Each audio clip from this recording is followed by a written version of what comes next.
Okay. All right, we're here. Yes, finally. It's a new year. It's a new adventure. Uh, welcome to welcome to our podcast. I'm Megan. Danielle or Danny. I go by either. Yeah, I was like, what name are you going to use Yeah, today? I like both. It just kind of depends on like whoever I'm around. And I'm a life coach. And Danny, what Oh, do you and I'm a do? therapist. Yeah. And we just have the most interesting conversations. And we wanted to share them with you, listener, imaginary listener. hmm Future listener. Future listener, because I think that you all should benefit from Danny's amazing brain and mine. I'm a little bit Yes, you egotistical have that an way. amazing brain as well. We And all I have know, amazing brains. yeah, and I know that we're not the only people talking about this. So, No, no. Yeah. I'm sure it's being discussed all over the world I for hope sure. it is. I hope so too. It's a good discussion. At least the women are. I don't know about the men. Yes. Yes, it definitely the women. I know they're talking for sure. So this is definitely for the girlies. and um and we I mean, if you're listening and you're a man, gold star. Yes, like men deserve to have great mental health in however they find that. They do, and they deserve to have happy lives. And here's the thing, I want more men to have deeply joyful lives Mm-hmm. because when they don't, we have like really clear pictures of what they do instead. Yes. Yes. You know, It is very obvious. Yeah. What happens when mental health is not addressed in men. Um yeah, I was the because I listen to a lot of true crime and just the amount of stuff that has happened at the hands of men, I feel so much of it could have been if it was addressed earlier. They first of all they wouldn't be down the path they're going down, but they also wouldn't have harmed people. exactly. Yeah. I don't know when people are going to be listening to this, probably soonish. But yesterday not yesterday, 2 days ago in Minneapolis, Yes. right? Um, and I want to say her name, but my brain is Oh, so Renee Good. Renee Renee Nicole Good. Good. Yeah. I knew it was Renee. I couldn't remember if Renee was Yeah. her first or her middle name. Renee. Okay, so Renee Nicole Good hmm was murdered by an ICE agent, and the first reaction I had was like, "Holy fuck, we're at this part now. This is not hmm great." But the second thought I had was like, imagine how full of shame and cowardice and misery you have to be hmm to like decide to do that job. Yes. And especially the people that have chosen to do that job and are also people of color. Yeah, it's like Blows my happy, mind. yeah, happy people don't shoot unarmed moms in the face. Yes. Yeah. It's giving that That's line from Legally Blonde. yeah. Happy people just don't shoot their husbands. They don't. No, yeah, I was thinking just before I got on here, I was listening to some really great women on TikTok talk about like Mm. you've seen the Diary of the CEO podcast recently that like blew up online because they were basically blaming the male loneliness epidemic on like Oh my God. women again. Always. And I was thinking, like, we were talking about the loneliness epidemic in America like 10 years ago when I was in grad hmm school. Like, this It's is the thing. always, yeah, they're always repackaging it. And it was just the loneliness epidemic. Like 10 years Mhm. ago, it was Americans are lonely and depressed.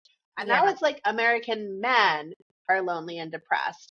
And I'm hmm like, yeah, because the women were like, I'm lonely and depressed. And then they got help and they went to therapy and they like figured out how to see their friends more and got really intentional. When women are Yeah. feeling shitty, we're like, okay, how do we fix this? Yeah. And they And so, also, oh, sorry, you go. no, you got, Women rely a lot on community. Like men do not rely on, but when I say community, I mean like friendships, family, like actually reaching out and having conversations about what's actually going on in their lives. Women, like, when something's going on, my first thought is, oh my gosh, who can I reach out to right now to talk about this? Because I need to process it. And how am I not gonna also, like, I always think about the person on the other side. I'm like, I also don't want to like bring them down. So when I reach out to someone, I'm like, hey, are you in a good headspace for me to kind of dump on you all the stuff that's going on with me right now? And when I get a yes, I'm like, great. I'm like, I need to vent. And I feel like a lot of men, like I know my boyfriend, I don't think he really talks to, I think he mostly just talks to me when he has something going on. Because, sometimes not even that. It's yeah. like, come on, I know you're not okay. I know something's up. Just, I'm here to Mhm. listen. Tell me what is Oh, me to up. say they're fine. I'm like, you're not fine. Yes. They're not fine, Yeah. And it's which is a okay great, to say that they're not fine, but it's the hyper masculinity in society that if you say that you're not okay, it's like, oh well, you're not upholding your masculinity. yeah. And they've made it like a cornerstone of like this hyper masculinity to be like, I'm not going to go to therapy. And it's Mm-hmm. Yes. well, then you're probably going to still be lonely and Yeah. upset and lack emotional connections because that's what therapy has helped me with so much. Yes. Yeah. Because I originally went to therapy for grief counseling, and I left because my therapist retired a year ago. And so when all the I think it was like, because I was four, so I guess 3 years of therapy with her. I didn't just leave there with better coping skills for grief. I left knowing more about myself, more about people around me, more about what their intentions are based on their actions, because you can't just go based off how you feel. And that's what I was doing a lot. I was like, well, I feel this about this situation. And she was like, well, but what are they actually doing to show that that's true? And that obviously that's like a lot of the anxiety is like, well, I'm creating something in my head. But long story short, I learned so much from my therapy experience. I went in there for one thing and I came out with like a ton of things that I learned about myself and about just the world around me and about grief. So, Yeah. I My first therapy experience was, yeah, I don't, maybe like trauma counseling. yeah, love some And trauma counselors.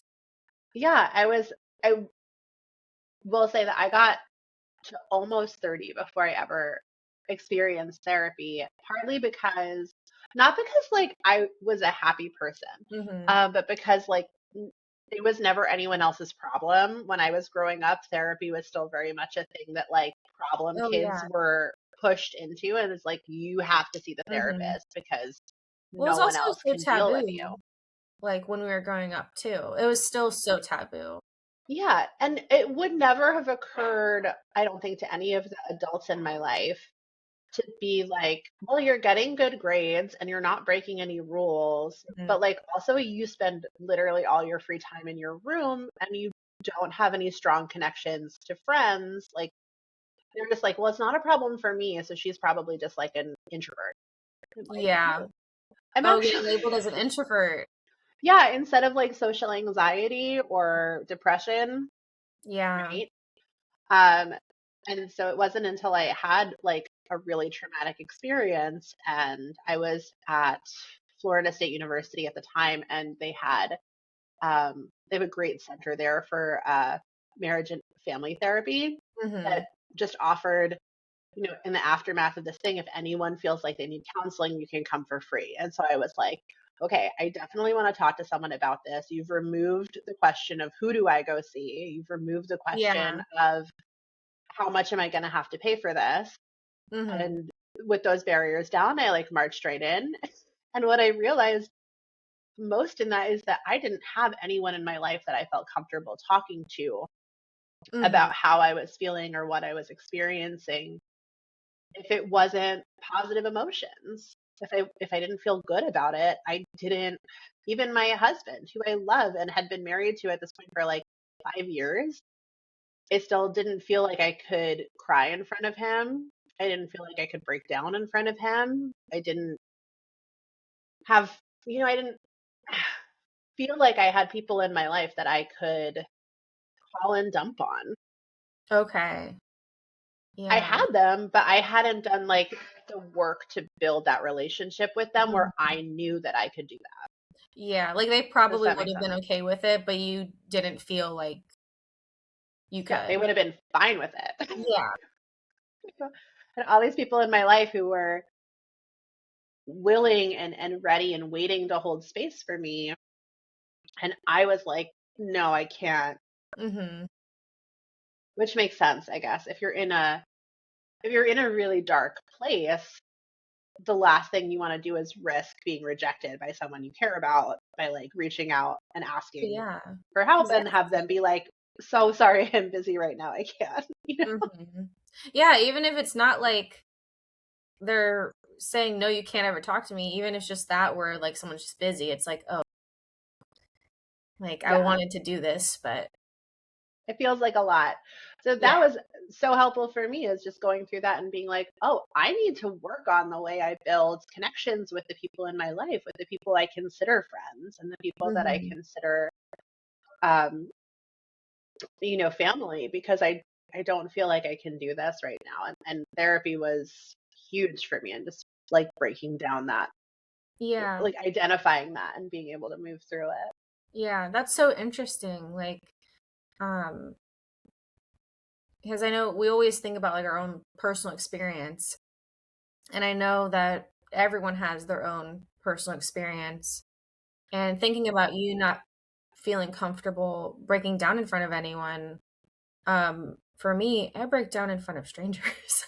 And it's just interesting how we have come together, but we had such different experiences with our emotions and letting them out in front of whoever. Yeah. So that's just what I was thinking of when you were talking. I'm like, wow, that's like it's just so crazy how like we're connecting now on this level, but we had such different paths getting here. Oh, So, and yeah. I'm very proud of you for being able to like connect with so many people now.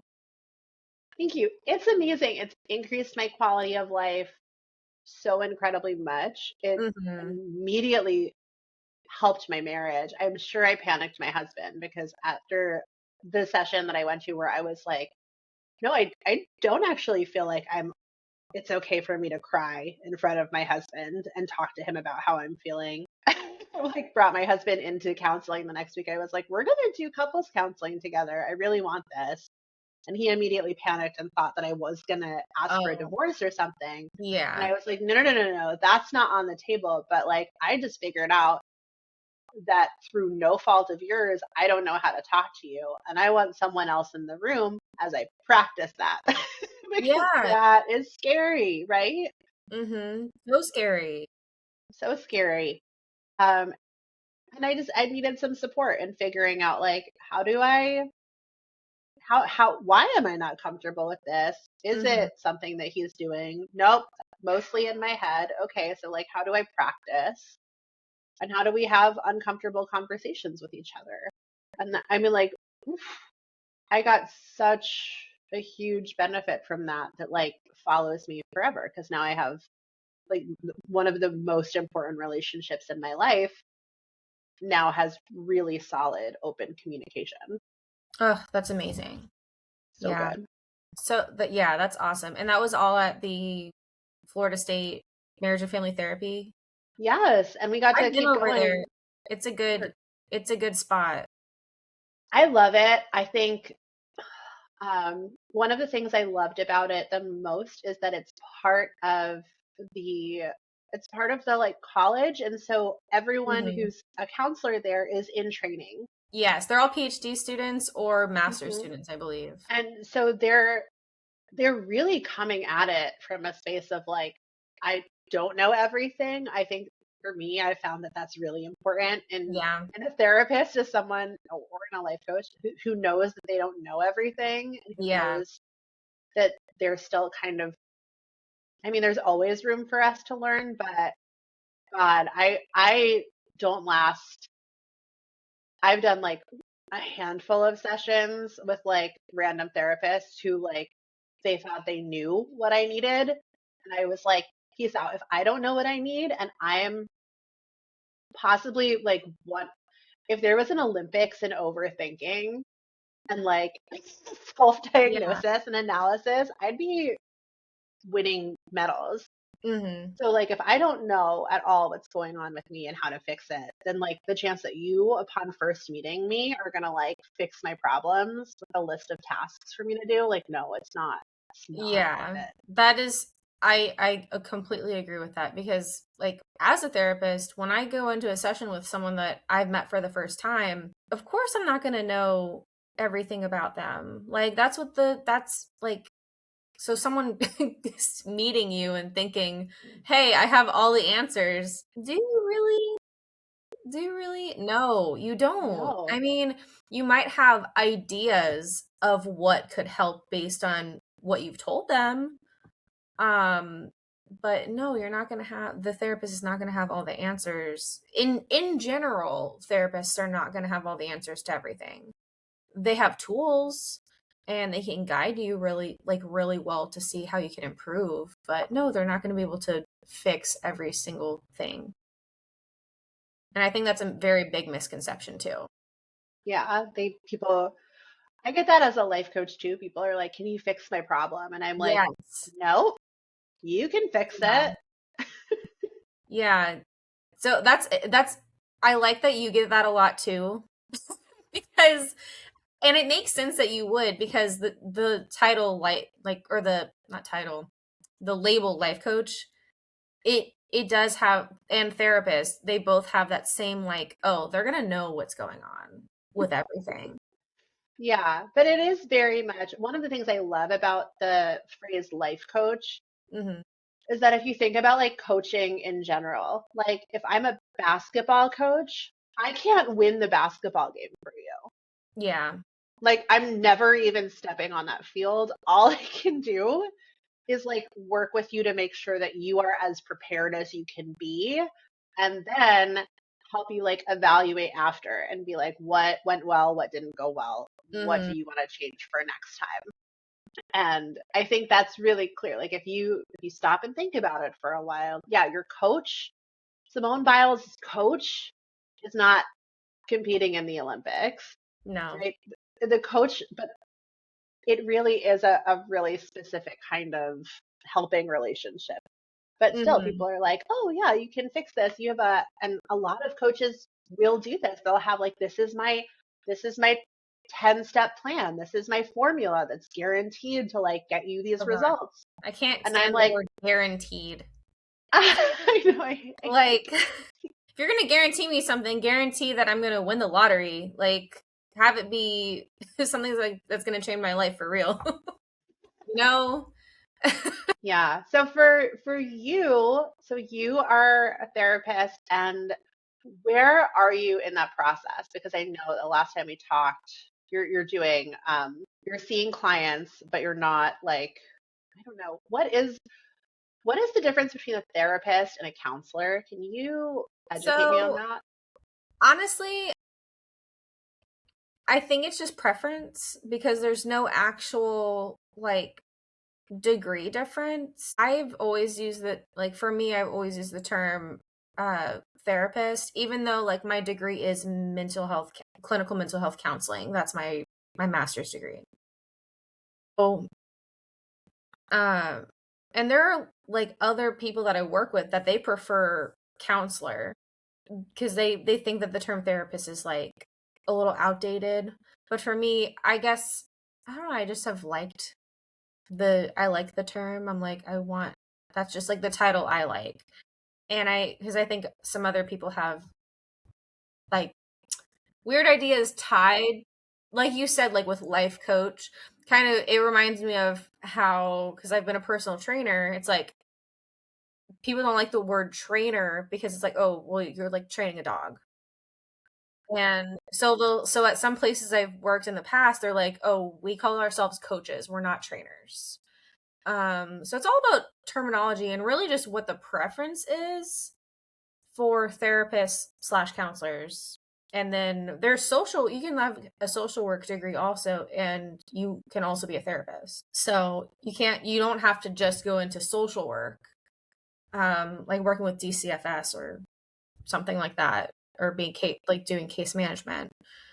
Um, so that's my understanding. There's never been like I've never seen where the like you have to say counselor or you have to say therapist.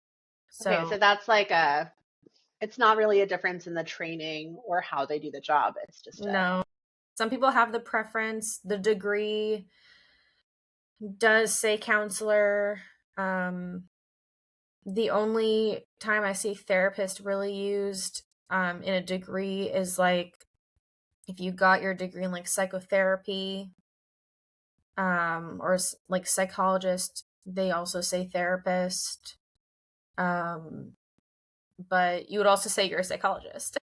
yeah, So, exactly. so there's just so many terms that are under the same umbrella. Um, sorry, a truck just passed by and it scared me. But yeah, so there's not really a big difference at all. So I am a life coach, and I think life coach is fun because it's very unregulated term. Mm-hmm. Yeah, it's very free, like you are. Yeah, I am. Thank you. But honestly, I think the reason that one of the big reasons that I'm a life coach and not a therapist or a counselor is because when I started coaching, I already had like two master's degrees, and I just honestly wasn't interested in going back and getting more. Fair. Um, What are your is that degrees in? so? I have a master's degree in higher education and student affairs, which is the name of that degree program changes all over the country, but it's a focus on it's like an education degree, but focusing on college students specifically and the specific like challenges they face. Now, the fun thing about college students is they're just people. Um, and so a lot of the stuff you Mhm. use and learn to help them, it's the same curriculum, right? That you would get it like Maslow's hierarchy of needs and like Yes. how do people form identity and how do people manage transitions and what are the Hmm. impacts of like these unexpected life events, right? That was what my research was in my master's program, was the impact of involvement in like student organizations and clubs on kind of as a buffer for these unexpected life events that could otherwise derail someone's Yeah. education. So it is again, it's kind of a counseling background. And then I got a master's Yeah. degrees in business and a business administration. Um, Okay. Well, that's where business, everything for you comes into play. So you're yeah, using that a lot.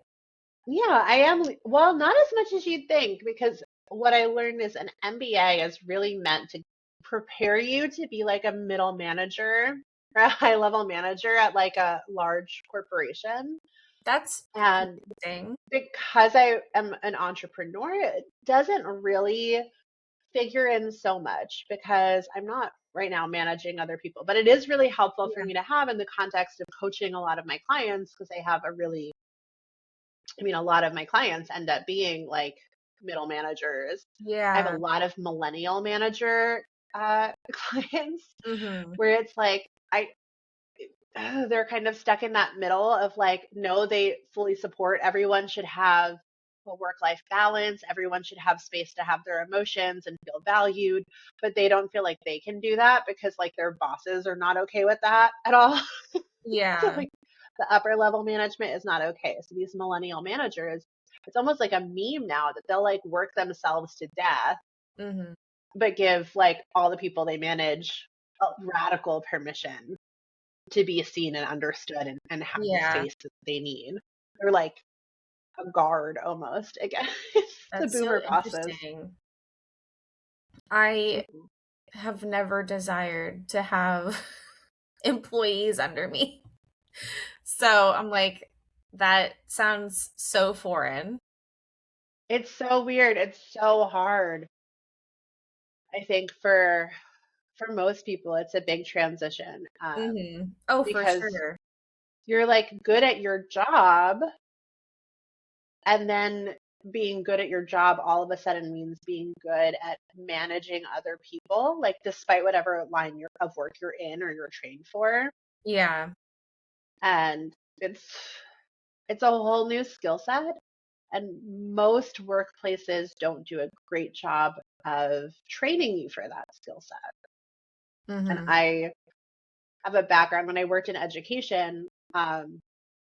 I did a lot of work with like student leadership training. So I ended up with like a really strong background in how to lead and manage people Yeah. by sort of by accident. And yeah, it's nice to be able to bring that because almost every work problem is a people problem. Oh, for sure. Yeah. There's always what's it called? Like human error. Yeah. Yeah, it's always a human error. Or not Most of the even time. error, just humans being humans, right? Yeah. Yeah, you can't even like yeah, it's not even like error. It's like we are going to make mistakes. Like because we are human. And exactly what you mentioned before of like having that, like, I know what's going on, I know what their intentions are because I know how I feel. And I forget the name of that particular cognitive error, but I remember that it is a thing. Um, Yeah. maybe it's like attribution bias or something, but like we think we know why other people are doing what they're doing and what their intention Yeah. is. And it's like you actually have no idea what their Hmm. intention is. And And we're never gonna 95% know. of the time, they weren't even thinking about you or your feelings when they did that Yes. And that's where a lot of anxiety comes in because you're constantly thinking about, oh, those people are thinking about me over there. Like that whole group is thinking about me and they're thinking all this. Yeah. And then they come Or over maybe and they're they're like, not thinking about me, but if I go up and yeah, I say something, they're going to think all yeah, these things about me. yes. The amount of people that I've talked to about their anxieties, I'm like, this is gonna sound harsh, but thinking that everyone and I'm talking when I'm thinking about this, I'm thinking about like gym anxiety. Because I know so many people that have gym anxiety, especially like past personal training clients. Mhm. But even some current people.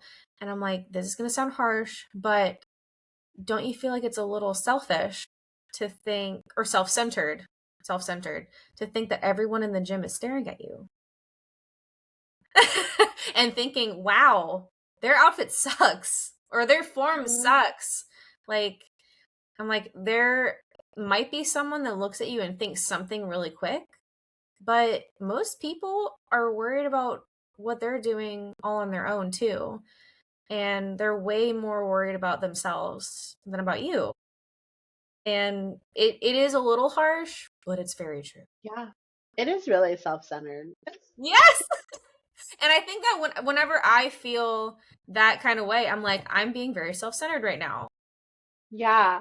I have said something similar to clients. So in my coaching practice, I work with a lot of like people pleasers or like overachievers. And Yes. I'm like, I have seen your videos where with the people pleasing and I love yeah. talking about people pleaser stuff. Oh my gosh, people pleasers are like we're everywhere. They're very interesting. But I've been like, wow, you really think you're fucking special, don't you? And they're like, what? I'm Yes. like, well, you think that you're in charge of how everyone feels all the time, Mhm. That and must that be a hard you're job. the yeah, like what a hard job. And also like who gave you, like who do you think you are that you're in charge of how every person should be feeling Mhm. all the time? Yeah. Just because you're uncomfortable when they feel sad or when they feel angry, you think you get Yes. to control this? Mhm. And the reaction is always like, whoa. Yeah, 'cause it's shocking because no one's ever like proposed those questions to them. Yeah. And they think the whole time they're just like, oh, I'm just trying to make other people happy. I'm doing this for other people. And it's like, are you though? Because they're Yeah. allowed to feel all the feelings, even the Mhm. ones that are uncomfortable. Yeah. And in reality, they're doing it for themselves because they are uncomfortable with other people's uncomfortability. Yeah. So People it's like pleasers are so, so interesting. they are. I ha- I have some people pleasing tendencies, but most of the time I would say I'm more of a disruptor. So I do not like making like with family mostly. I'm like, no, Hmm. we're not dealing with this today. Yeah. I love that. I think that's another reason that we work well together, because I have strong people pleasing tendencies that I am like on purpose unwind. Like if you didn't guess from me being like, no, I can't cry in front of everyone. It's never okay for me to break down. Like that's people pleasing, 100%. Yeah. You know, um, I have to show up happy. I have to show up giving. I'm not allowed to be the one who comes in and breaks down and needs someone to help me. Hmm. If that's very people pleaser energy. And I've been doing a Yeah. lot of work to deprogram that from Hmm. my Deprogram is a default. great word for that. That's why I call my coaching good girl deprogramming, Yeah. because Oh, that's I'm just like, awesome. none of these things are inherently bad or wrong to be doing, Hmm. right? Yeah. But I just don't want it to be my default operating system anymore. Yes. And Some, is it benefiting you or is it causing harm to, not harm, but like, is it harming your mental health? yeah. You know, because And like you said, it's not inherently bad. no, it's not. And sometimes there are definitely moments where I'm like, oh, in this situation, I am not going to let my feelings show. Like if I'm having a breakdown Hmm. because of like current events, right? If I'm Oh, really in yeah. my feelings because Yeah. it was like another school shooting, or because, like Me today. whatever the thing is, I if I'm having that breakdown and then I go to like read a story to my kids' preschool class, like of course, yeah, I'm not going to go in like weepy and raging and having all my feelings like everywhere. Yeah. So there are situations where it's like, yeah, no, you should have a handle on your feelings Hmm. here. You Oh, don't yeah. have to let them out. But being able to decide when I'm in a space where I feel safe, or when I'm in a space where I would like to start feeling safe and I'm ready to start like experimenting, Hmm. to be able to say, like, I'm not just going to run on that default programming of, this is what's going to happen. And this is, okay, so this is to me one of the big differences between therapy and life coaching. Okay. I'm ready. And and I want to hear your take on it, because I think a lot about what's the difference between life coaching versus therapy. Hmm. And what I was taught when I did coach training is that therapy is like for mental health. Like if you're mentally unwell, you need a therapist. But if you're mentally healthy, you can work with a life coach. And I do believe that in some I was about to say, I in like many that. cases. Yeah. But I've never been I've done therapy a lot. I've never gotten like a diagnosis or anything. I've never been mentally unwell. I've just Hmm. been unhappy, Okay. right? Like, Yeah. I, does that make sense? So I'm like, when I Yeah. use therapists, it's almost never because I have a mental health issue. It's just because I'm like, I want to talk about some stuff. For me, the difference, You want a third party. I want a third party. And whether that third party is a life coach or a therapist, for me comes down to, do I want to understand better what is happening right now, what I am feeling and like what's going on with me, do I need to understand that better? Or do I want to change what's happening with me? And Mm-hmm. if my focus is, I want to change the way I'm thinking, I want to change the way I'm behaving, I want to change what I'm doing to achieve a different result, I'm almost always going for a life coach. Versus if I'm like, I don't know what's happening, I don't know if anything needs to change or what needs to change, Yeah. then I'm going to a therapist. How Yeah. does that land for you? Um, well, I guess since I use CBT, which for anyone listening, it is cognitive behavioral therapy, if you're not familiar with the acronym. So I do a lot of stuff with people trying to change behaviors. Uh, and when I say people, I mostly work with kids right now. My goal is to work with more adults. I only currently have 2 adult clients out of 24, I think, is who I'm seeing next week. I'm seeing 24 clients next week, which is a high for me, so I'm really proud of that. So I do a lot of stuff for kids mostly with behavior change. But that is different because that's their first time really being exposed to learning how to change and adjust behaviors based on what kind of outcome they want or what kind of outcome their parents are like, hey, we need to work on this to get here, and they're like, okay. Or the kid is not really compliant and I'm trying to help them understand that behavior changes are going to lead them in a better direction than they're going down, because I do have some kids that without any kind of, and I know we've talked about like deviating someone's path before, Mm-hmm. path deviation for like I'm thinking of one kid in particular that without any deviation, I mean, she's going to end up in some sort of bad situation, whether it be like being on the streets or jail at this Yeah. point. And she's only 11, and I can I see that. wonder, I wonder how much, because I use cognitive behavioral therapy tools as well. Yeah, the tools are Um, great and anyone can use them. yeah, anyone can use them and they're incredibly helpful and powerful. Mhm. And I'm wondering if like who is who is going to get a life coach for a 10-year-old, Yeah. right? Yeah. And so like for kids, therapy is like it's it. Mhm. If you're And I do a lot of not play okay, therapy too. yeah, play therapy is great. Um, and yeah, I It's think very fun too. As an adult, I'm like, I I get to love play color. therapy. Yeah, art therapy, music therapy, I love all of those. And it's really just like, yeah, it's just a different way to engage with your understanding of yourself. And like Mhm. cognitive CBT is great. I'm so glad that you're teaching it to like young people because Yeah. they don't know that they can change their thoughts and their behavior Mhm.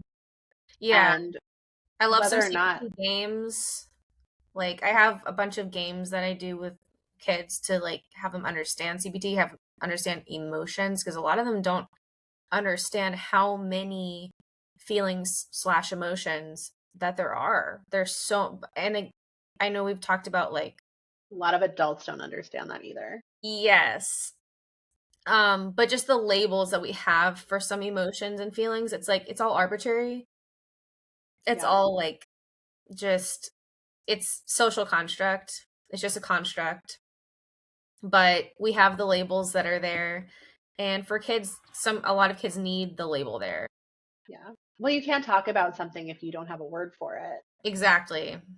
which is why I'm sorry. Like, that's why in Florida they tried to make it illegal to talk about being gay in Oh schools my because they're gosh, like, you can't yes. talk about it, you can't understand it, you can't understand something if you never talk about it, if you don't have a word for it. And, ugh.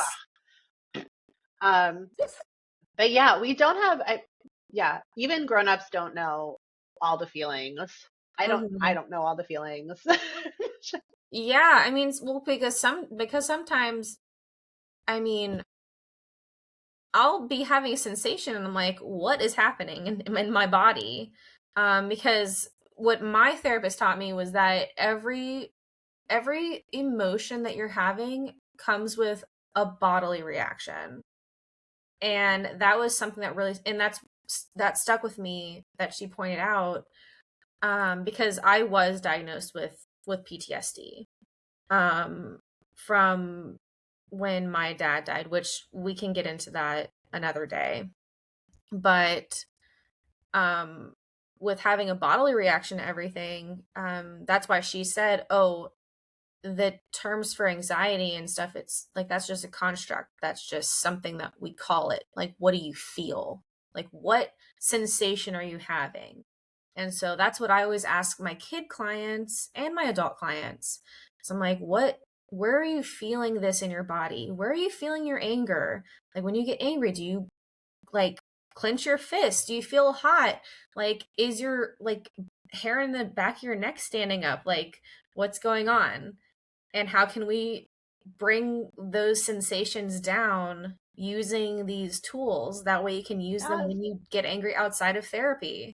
Yes, yes, yes, yes, yes. I do the same with my adult clients and my, well, I don't have kid clients, but but like, okay, stop sometimes it's like stop labeling the feeling, focus on what it feels like Hmm. in your body, and then be like, Yes. my next favorite question is, okay, so what are those sensations trying to tell you? What is your body trying to tell you Yeah. with these feelings? And for me, that's so much more helpful than just being like, oh, I'm mad, or oh, Yes. I'm feeling anxious, or I'm feeling stressed. I'm like, Hmm. okay, like, okay, so like, what's the message there? Because Yeah. Because something happened to get you there. yeah, and our emotions aren't bad, and they're not, so many, especially women, I feel like, Hmm. and a lot of children are like kind of learning this, like to, some emotions are okay to Yeah. have in front of other people, and some emotions are not okay to have in front of other people, and we're not safe to have in front of certain people. And as much as I would love for that not to be the case, like what we carry away from that is like some of these emotions are bad and we shouldn't be having them. And it's better if we can just, like you said, turn it down. Yeah. But some of these emotions, all of these emotions are happening for a reason. And if we Yes. can understand what that reason is, then we can make a decision about like what needs to change, right? So anxiety, right, is one that I think a lot of women have a lot of the time. And it's like, well, yeah, of course you're feeling anxiety. Like, look around you. What in your world isn't feeling safe right now? Yeah. Is it your finances? Is it your partner? Is it, Hmm. you know, is it like the state of the world? Something You must around say, you is feeling unsafe. So yeah, what the is it and political what needs to change? What can climate. you do? Yeah, it is the political climate for a lot of people, and it's not right. So you don't necessarily need medication if you're feeling anxious, because it maybe you should be feeling anxious because maybe the world around you is not particularly safe for you right now, and your body is Yeah. having a normal and natural reaction to that. Yes, and that's what I was just explaining to someone the other day about a normal level of anxiety and a not normal level of anxiety that would need intervention. Hmm. Because they didn't understand that, like, that their level of anxiety is constant. And I'm like, that's not how you should feel all the time. If you're feeling you're constant, like there's a bear hunting you down every second of the day, you should not feel like you're being hunted all times of the day. No. but So but what? there's a little level of that I'm like, okay, yeah, there's a little bit of anxiety that like is normal, like you said, with the political climate and like that not feeling safe feeling, Yeah. um especially depending on where you live. But for this person, it's Color you are. yes, and for them it is constant, not re- like all related to the political climate. So I was like, that is a not normal level. You do seem like you feel like you're being attacked all the time by a bear. Like, I always use a bear example because that's what That's a good example they used when I was an undergrad, and I loved it. Yeah. They were like, if I there's a like that bear one on too. campus, your like fight or flight is gonna go crazy up. But if you're coming into a test and you feel like there's a bear on campus, that's not normal. That's not normal. Yeah. Yeah. And so that's a great example because if you're like, and I think that's a moment where like my response as a life coach who can't prescribe a damn thing, I'm just like, that's when I'm like, okay, first I would look at what are the things in your life that are stressing you out Mm-hmm. that you can control or change or manage. And then I would be like, breath work, probably meditation. Like, what are some tools that we know that can kind of Breath work. scale this down? Um, and also sometimes you do if it's really if you can't even stop and learn breath work because that's even you're still feeling anxious about Yeah. that, then it's like, okay, so maybe we table figuring out what the big picture issue is until Mm-hmm. you have some medication that can take you down to a baseline Yeah. level where you can access your thinking brain again, where you can Yeah. feel what you're feeling in your body again, instead of it just constantly being like something you need to escape from. Mm-hmm. I love that. I know you have to go I soon, right? do. Because you have a client coming soon. So this was so much fun. I love this. I would love next time to talk more about like emotions and what are all the emotions and Yes, emotions versus thoughts. I have a feelings chart that I like to use for kids that I have them like point out what they're feeling, and it has little sections. I So love that. yeah, I So love a feelings chart. So yeah, if you are listening and you want to dive more into that kind of topics from today of like what are all the emotions, Yeah. which ones are sneaky, which ones are hiding under other ones, and Yeah, maybe we can because even bring some tools about like how do you feel into your body and stuff like that. definitely, yeah, because most people don't know anger is a secondary emotion. Hmm. So we can definitely get into that next time. Yeah. Anger is a secondary emotion. Anger, I told my husband, anger is what you know you're allowed to say you're feeling. Yes. Oh my, yes. Thank you. It's societally accepted. And I'm So, like, you could be feeling anything under there. yes. Even though. Yep. Okay, All right. awesome. All right, Danny, this is awesome. And I will see you soon. Okay, bye.